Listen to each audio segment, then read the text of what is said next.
ngak wakal khanduna lermlaga punsibaso chak chada makhai nambolda factory romda lakli ma kanamtada kemta wa hiningba poktre mapagi athang indaba yadabagi dandida lakli bani room amada changlaga tumina famduna lei ngak tumina ler matung pocket gi phone to lokthoga laisa gi photo do yamuna yingi kari karamba wakal khalakpano khangdi machindo haifet chingnaga noi aduga machindasu tapna sonji anga nangna aibu olibu senmal kaigino sisi aina sugya mipai ba poklise mipai gan thamoi nangwagan manai bu thagtuna chaper anga nangnai bu nungsida ber nangnai bu namdana nungsihan gani kai aina wakal asgam pi urisi aina mabu nungsi haibasimadi mafamda phongdokkhredan ainu ban yadri makai takkan mayumdagi halaktrasu chatlaga namnana purakan naikho thamoi nang mihundo thusilakani phathago ai wafum thokte magi thamoi duna sugaya ningdabadi nate magi thamoi deso ai mafam mamadi lefum thui aina ngasai surprise pibada mana samu pisile idudi adu tarai tarai lemna mangber punsibadu nokfitawi aduga makutuna thabang mupada thamlaga as mangau thiba thamoi gi mihun nang ta ta rakhinuba nangi damagai honbele pui nangi apamba thungangani punsibado pocket gi phone du laktoktuna nongmi status ta ngauzabi magi angangi status samra yingi punsibana khanchabaga laisa so nisiga konsinaraka kapa photo ma status ta thamlami caption dana ngasidi ipamda lakpire akhoi bungosi kuina urudabanara pakhang pharga lerami photo du de yenglaga punsiba sumachinda tamna sonre manaw nupa sidi yam piklini masakasi akhoi yana muchaga manarini yam nungsibai si tarai badi nateko adu waina nungsiki thamoi singna ma nungsiki adu manai bu mirai tuna chakhiba mikupta asiguma wabasi ai thingna khide matamduda ai kairiba thamoi sibu ai yangangna thimjin bikibani pumnamak mana kautu khankibani anga nangsi sorna aigi dam thagbira porma asukten matam sida aigi thamoi bo khudum chanbiba nang henmali aigi ngangse kuiraga magi mai thungse yenglaga magun sum lekhali hanadi sugai yengdabadi hojikti nungse masa khangbana khangde sumyeng so pen banaide punsibado mu khangnu nui aduga phone do yenglaga machinda musu sonji kyam thing halatu jan tasingnamak angang du laktradi aidi kamai tawni aibu call tawsirane paibirakro sumhoni tawgide punsibaso laizagi number to the call tawsili aduga sono chubi magi angang do amuk sari hawkri ring amurak anirak chatpaga kakthali amu hor pairi khangib aigi ngasagi surprise copy du so patang cha khire mine tap tana kiring ai dabu nangoroi dagum langna fana nangda makai pishilin kamai tawsi aibu ichanda tawsiran ima doina tawi punsiba mama doina call tawi lembi so paikhali hello sana kai dore ima hoi kyam thinglak toino kaino da chak thokpada ngairi da khara thingna halaki kharangana halo kaigino sana hongana halo haiba kaino khangdi maram pangang dang migi mayumduda ahing lektoro lembido nokthori hoini hei masini ngang musima adudi thamnage ko haigadaba loirabro thamo asumna phone thamnakre punsibado nokfitawi ngasidi punsibado atay atopada chatri mayumda haningbana masado lefom khangjadi nan makhaidi amada chatpada yumda hanjinbasi numit taramda hekta oibani adubu ngasidi pung ani hek tabaga yumdo ina halakle punsibagi gari do thangzilakpada laizoi gi chatkiba gari do sumangda khamlag leirambatuda punsiba yam thuna imungda changlaga moigi ka tamna chingkhali punsibana moigi ka da changlakpada laizu magi ka da lerimdi punsibadu laizu laktraba khanduna yam thuna mamai do laithoga anjugi ka tamna khunglei thuna lai अंजुगी काद चंगलगा इचन इचन अंजुगी कादसु अंजुसु लेरमद्री पुनसिबदो याम थुना अमुक थोलई इमुंगदुदा लाइजबु कौरगा कोइथि थिबि संगमदा मखादा कुमलागा का खुदिंग चंगलगा लाइजबु three लेंबी होय मयाम मरक्तुदसु लाइजे याव उदबदुदा पुनसिबसु वखल नुंगाइतना मागी का तमना अमुक लाई अंगावबा मुकुम का मयादुदा चपलेपगा पुनसिबदो कागी अकोइबदु येंगी अदुगा तमना चंगलक्तुना फमुंग मचिदुदा मखोंग यानथरगा तमना फमलगा लाइजगी तुम्फम मपादुदा मुन्ना येंगलगा तसेंगनमक मालाक्त्रमाल अई पुंचिसे सुमाइना सुम तौरिसे कइगिन वारोरमगनी वारोफुम सथुई पाप जेलबु चिंबालसिना अदुक नुंगसिबि माबु सिक्रो हाइना बो हाइख्रे अंगा नंगैबु वारोदुना दुम चलब अई नंगिना पुमना लानख्रे अई नंगु नुंगसि अई नंगा हिंगमिनगे नंग याउदना अई हिंगबा ngamloi नंगलो अंगा अई ngakpibum thoktrabi rakse amtadi ngakpiu Ilani Punsibado nupa wizarabu sungasiri laizagi wakalda mamitagi mapi tup tapa makai kapi Tanjadu da khangaudana barum gi thongdo sat hamduri kablamba punsiba su chaplepi aduga mamaido tamna leithuri Laizado tap amada phia suba khara hapaga makutuna tap to kolaga prabab thori Punsiba pungangakna laizada tingak yengduna leikhri Laiza su punsibada hana yengamdana prapap chatki Punsibagi mamitusu laizada dumak yengduna leihawi Taraklibu mapitusu taithokti Masado harau mankibana manglaga leikhri Laiza su firol singdo phawdoklamlaga kaada mo prapap changli Barumda changlaga tapto thamuraga thorakpada phamung majida phamlaga leiramba punsibado kari khanmano khangde Fukhogolaga laizagi manakta yam thuna changsili Wahai amata haidabi laizabu mathada chena konsili Kaigino nang neibo askyam wali se kaigino nga Eyam waringa eibu wahalan Eigi thamoi se nangi thamoi da changjapun pibiduna eibu pathalo Eina nungsi Eina lanki umna manghapiu Nangi na chindagi eibu thadoklaga chalagi haiga Anga eina nungsi Nangse Ay iral asing boyjar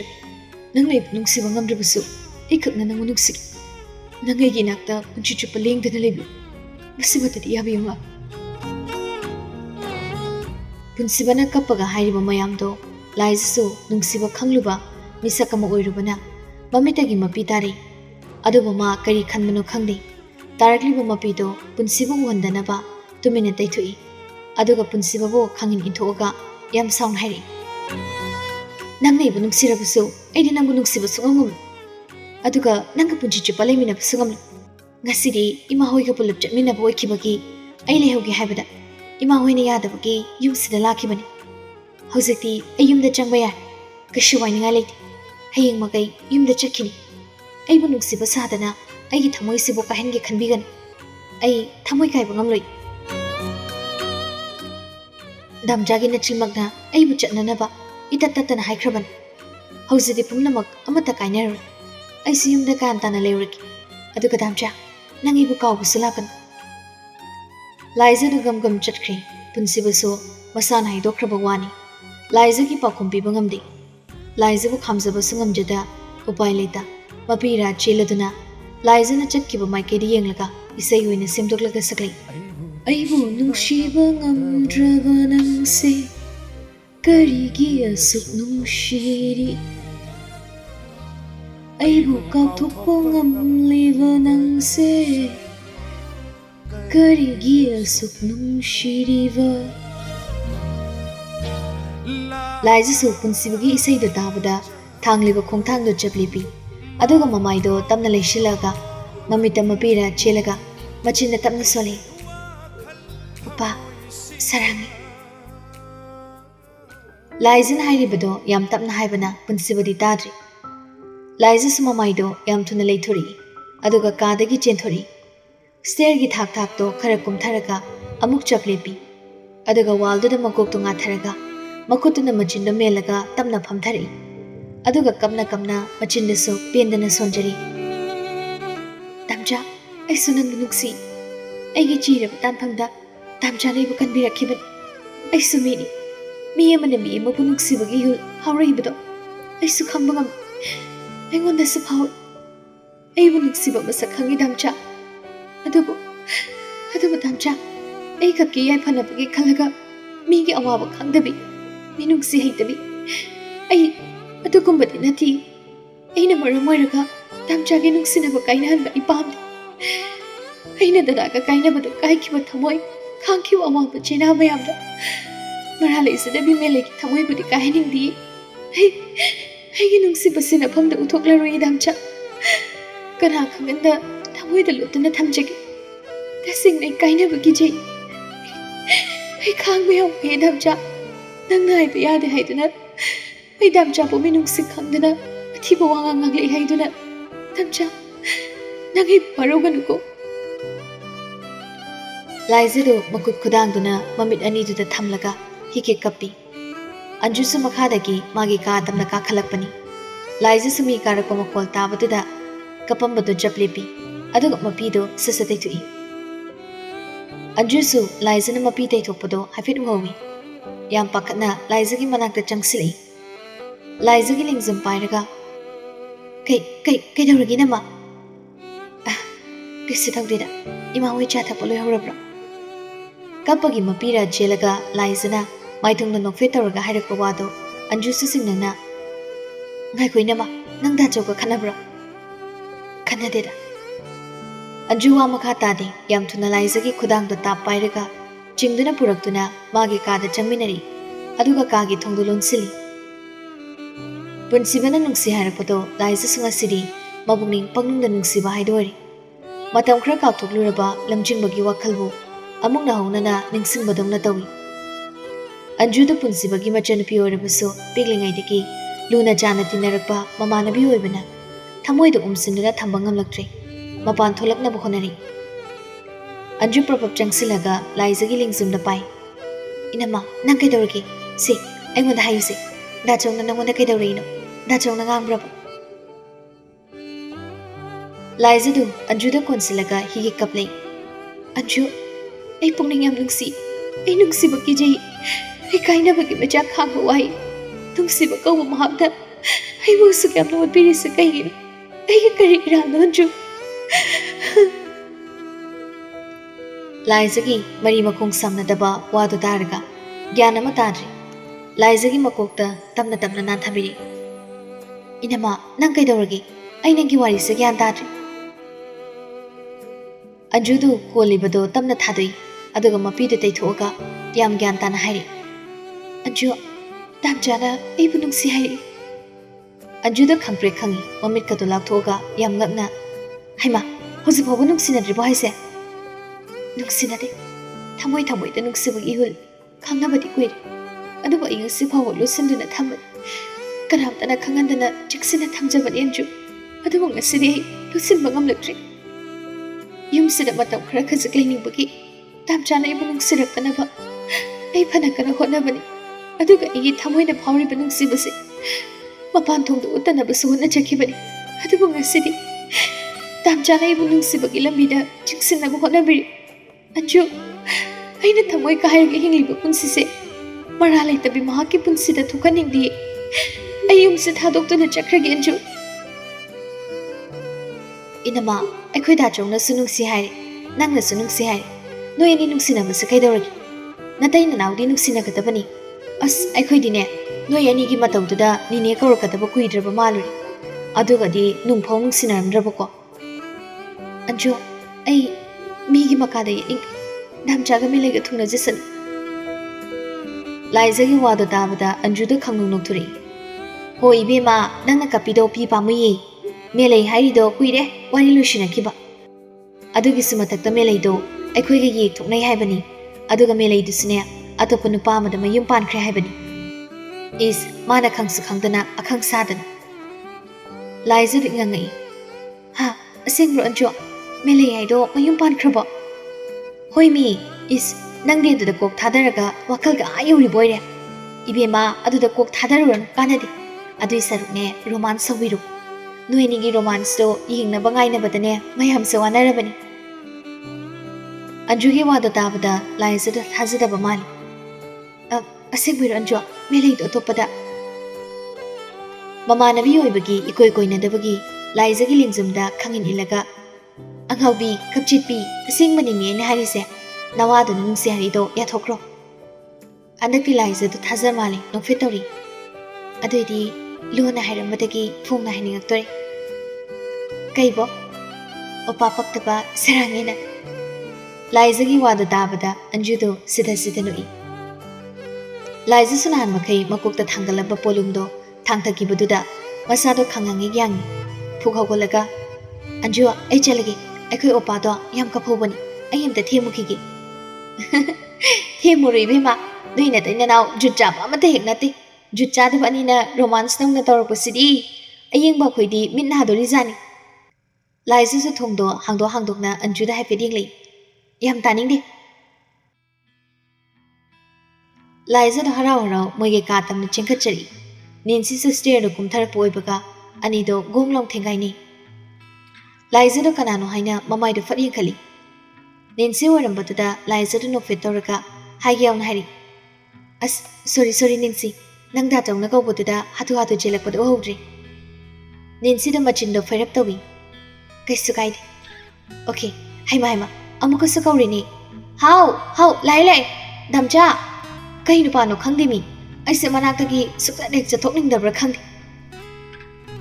Laiza da gam chakri Nancy do Laiza da akhaba meeting ama yenglaga masi angsi kayam hinjalaktori kitangai na o khungna kaptaba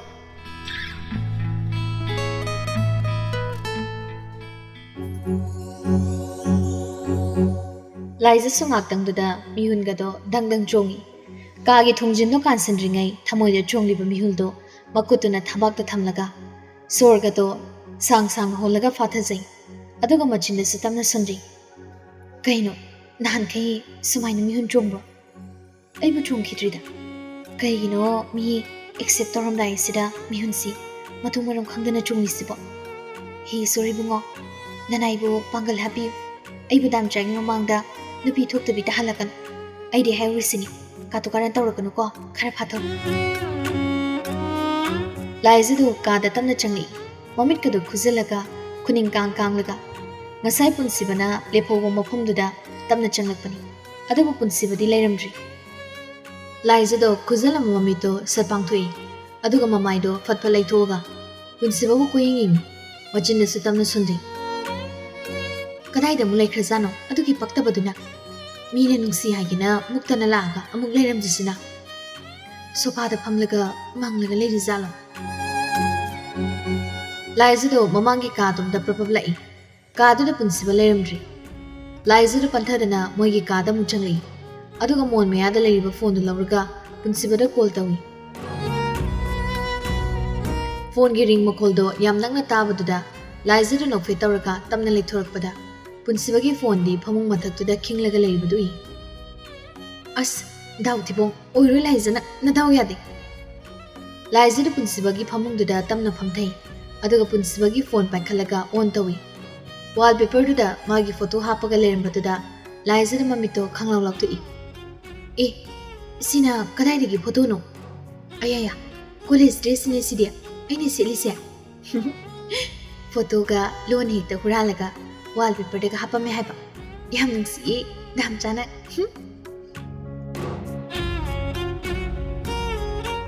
asomda punsibadi Laiza gi thamoida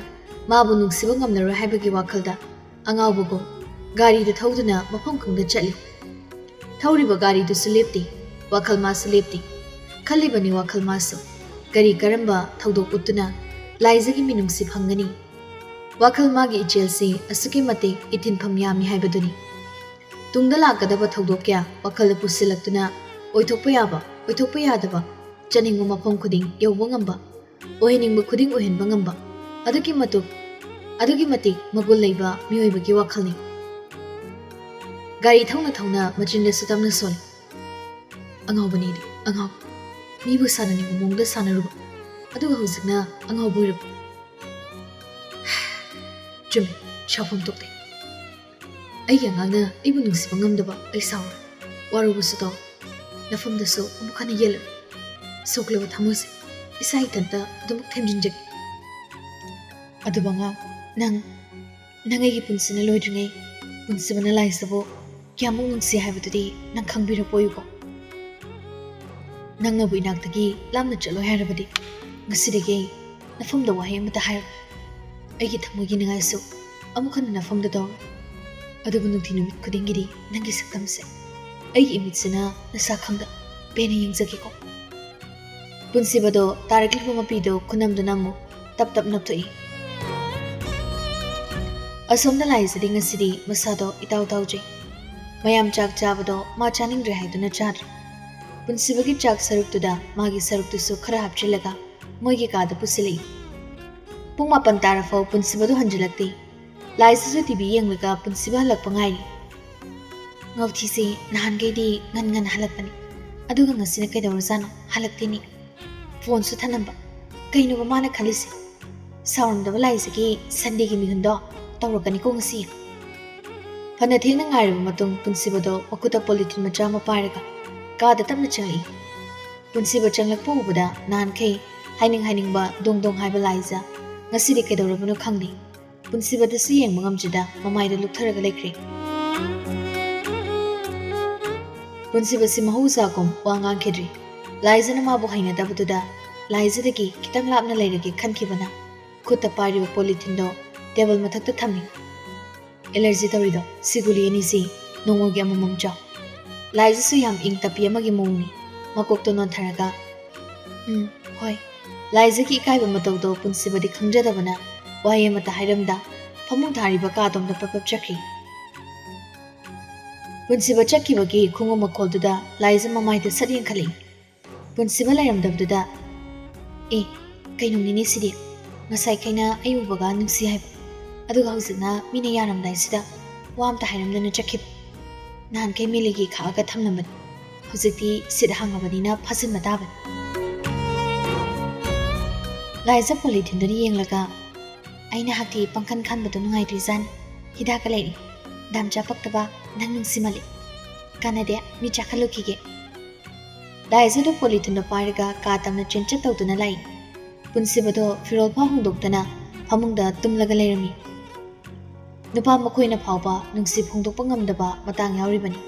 ꯑꯗꯨꯕꯨ ꯅꯨꯄꯤ ꯑꯣꯏꯕꯤ ꯃꯥꯅꯗꯤ ꯀꯔꯝꯅ ꯐꯣꯡꯗꯣꯛꯀꯅꯤ? ꯊꯧꯅꯥ ꯀꯌꯥ ꯇꯥꯁꯤꯟ ꯈꯣꯝꯖꯤꯜꯂꯒ ꯍꯔꯥꯎ ꯆꯪꯂꯛꯏꯕ ꯂꯥꯏꯖꯗꯣ ꯋꯥ ꯑꯝꯇ ꯍꯥꯏꯕ ꯉꯝꯗꯦ꯫ ꯐꯃꯥꯡꯗꯨꯗ ꯆꯞ ꯂꯦꯞꯄꯤ꯫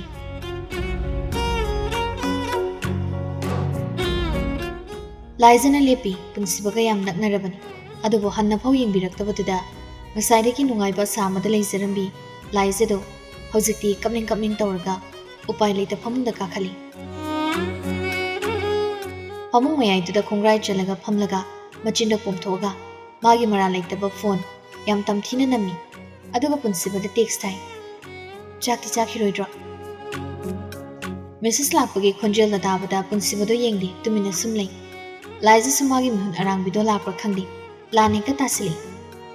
ꯀꯩꯅꯣ ꯑꯩꯅ ꯁꯨꯛꯌꯥꯝ ꯅꯨꯄꯤ ꯊꯣꯛꯇ꯭ꯔꯤꯁꯤꯕꯣ? ꯃꯤꯅ ꯅꯨꯡꯁꯤ ꯍꯥꯏꯔꯤꯉꯩꯗꯁꯨ ꯌꯥꯍꯧꯗꯒꯨꯝ ꯇꯧ, ꯃꯥꯅ ꯀꯩꯝꯇ ꯍꯥꯏꯔꯛꯇꯅ ꯑꯩꯅ ꯍꯦꯛꯇ ꯅꯨꯡꯁꯤ ꯀꯥꯏꯅ ꯍꯥꯏꯔꯨꯕ ꯌꯥꯔꯤꯕ꯭ꯔꯣꯕ?